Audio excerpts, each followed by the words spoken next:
তবে শোনো, তোমরা যারা নায়ক নায়িকার অনুসারী, গায়ক গায়িকার অনুসারী, আমি তোমাদের একটা হাদিস পড়ে শোনাই। এর আগে আমি তোমাদেরকে একটা আয়াত পড়ে শোনাবো।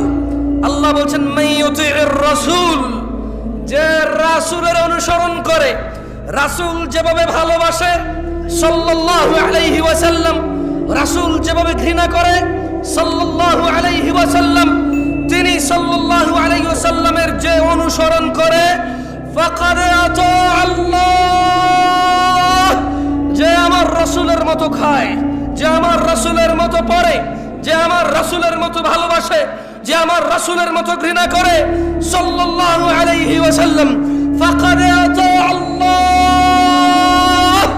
আল্লাহ নিজে বলছে যে সে আল্লাহর ইবাদত করে।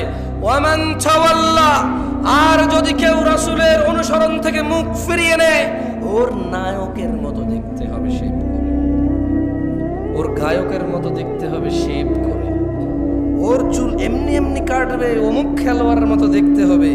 আল্লাহ বলছে যে ওয়ামান তাওয়াল্লা, যে রাসূলের অনুসরণ করে না, ফামা আরসালনাকা আলাইহিম হাফিযা, ইয়া রাসূলুল্লাহ, আমি আপনাকে এই সুন্নত বিরোধী লোকগুলোর তত্ত্বাবধায়ক করে পাঠাইনি।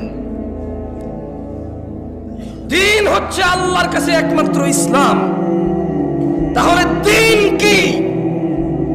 এটাও কোরআনুল কারীমে আল্লাহ বলছেন, ওয়ামা আতাকুমুর রাসূল, যা রাসূল দিয়েছে, ফাখুযুহু, যত কিছু তোমার রাসূল আমার রাসূল দিয়েছেন, ফাখুযুহু, তা সব নিয়ে নাও। ওয়ামা নাহাকুম আন, যত কিছু থেকে নিষেধ করেছে, ফান্তাহু, তা থেকে তোমরা বিরত হও।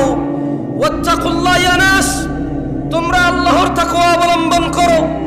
ইন্নাল্লাহা শাদীদুল ইকাব, নিশ্চয়ই আল্লাহ শাস্তি দানে অনেক কঠোর। দিনী ভাইরা, রাসূল সাল্লাল্লাহু আলাইহি সাল্লাম কি দিয়েছে বলতে পারেন কেউ? অনেক কিছু দিয়েছে। কতটুকু আমি একটু পড়ে শোনাবো আপনাকে, একটা হাদিস শোনাবো। দেখেন, আব্দুল্লাহ ইবনে মাসউদ রাদিয়াল্লাহু আনহু قال, আব্দুল্লাহ ইবনে মাসউদ রাদিয়াল্লাহু আনহু থেকে বর্ণিত, তিনি বলেন, قال রাসূলুল্লাহ সাল্লাল্লাহু আলাইহি ওয়াসাল্লাম, আল্লাহ রাসূল সাল্লাল্লাহু আলাইহি ওয়াসাল্লাম বলেছেন, ইন্নাহু লাইসা শাইউন ইউকাররিবুকুম ইলাল জান্নাহ ইল্লা ক্বাদ আমারতুকুম বিহি। আব্দুল্লাহ ইবনে মাসউদ বলতেছেন রাদিয়াল্লাহু আনহু যে আল্লাহ নবী সাল্লাল্লাহু আলাইহি ওয়াসাল্লাম বলছে যে নিশ্চয়ই এমন সকল